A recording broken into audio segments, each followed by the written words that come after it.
Hi guys, this is Gita Velda. Welcome to our channel. ఈ రోజు మన topic వచ్చేసి హెయిర్ స్ట్రైట్నింగ్ గురించి అన్నమాట. నేను హెయిర్ స్ట్రైట్నింగ్ క్రీమ్స్ అయితే యూస్ చేసి 2 వీడియోస్ అయితే పెట్టాను. ఒకటి యాక్సిగ్లో hair straightening cream, second one వచ్చేసి beauty garage hair straightening cream. ఈ రెండు కూడా వీడియోస్ అయితే పెట్టాను.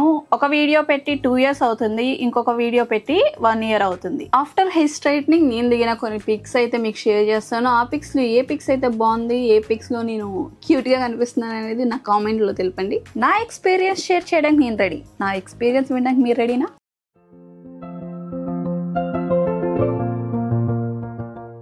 యాక్సిగ్లో హెయిర్ స్ట్రైట్నింగ్ క్రీమ్ వచ్చేసేటప్పటికి 2 టైప్స్ ఇచ్చారనమాట. ఒకటి హెయిర్ స్ట్రైట్నింగ్ క్రీమ్, ఇంకొకటి neutraliser cream. Hair straightening cream వచ్చేసి బాటిల్స్ టైప్ ఇచ్చారనమాట. 2 టైప్స్ ఆఫ్ క్రీమ్స్ ఇచ్చారు. అండ్ బ్యూటీ గ్యారేజ్లో ఏంటంటే ప్యాకెట్స్ టైప్స్ అయితే 2 టైప్స్ క్రీమ్స్ ఇచ్చారు.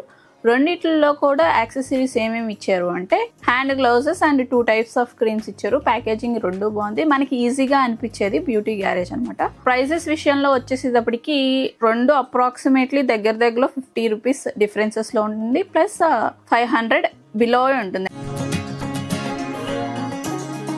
ఈ యొక్క హెయిర్ స్ట్రైట్నింగ్ క్రీమ్స్ ఏదైతే యూస్ చేసామో అట్లీ సైడ్ ఎఫెక్ట్స్ అయితే చూసేద్దాం. సో ఈ క్రీమ్స్ 2 క్రీమ్స్ వాడేటప్పుడు స్మెల్ అయితే వస్తున్నాయి. ఆ స్మెల్ కొంచెం దారుణంగానే ఉంటుంది, బట్ భరించాలి. మనకి మంచి రిజల్ట్ కావాలంటే ఏదొచ్చినా కొంచెం భరించాలి కదా. సో నాకు హెయిర్ లాస్ అలాంటి డ్యామేజ్ ఏమీ అవ్వలేదు, మంచిగా సెట్ అయింది. అలాగే యాక్సిగ్లో క్రీమ్ ని అండ్ బ్యూటీ గ్యారేజ్ క్రీమ్ ని రెండు యూస్ చేసి చూసాను. ఒకటి 1 ఇయర్ చేశాను, ఇంకొకటి 1 ఇయర్, అలా 2 ఇయర్స్ పట్టింది. ప్లస్ రెండు బాగా ఎక్స్పీరియన్స్ అయిన తర్వాత మీకు వీడియో పెట్టాలని ఇప్పుడైతే వీడియో చేశాను. ఈ వీడియో రెండు చెప్తున్నాను, ఇదేమన్నా ప్రమోషనల్ వీడియోనా అనుకోవద్దు మీరు. ఇదే ప్రమోషనల్ వీడియోస్ కాదు.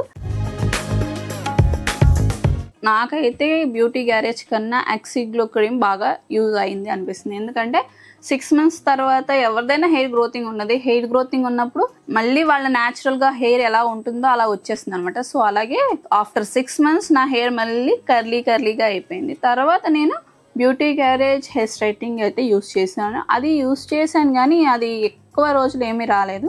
3 months అయితే వచ్చింది. ఆఫ్టర్ 3 months మళ్ళీ నా హెయిర్ మొత్తం కర్లీగా అయిపోయింది. సో రెండిట్లో కొంచెం బెటర్ వన్ అంటే యాక్సిగ్లో హెయిర్ స్ట్రైట్నింగ్ క్రీమ్.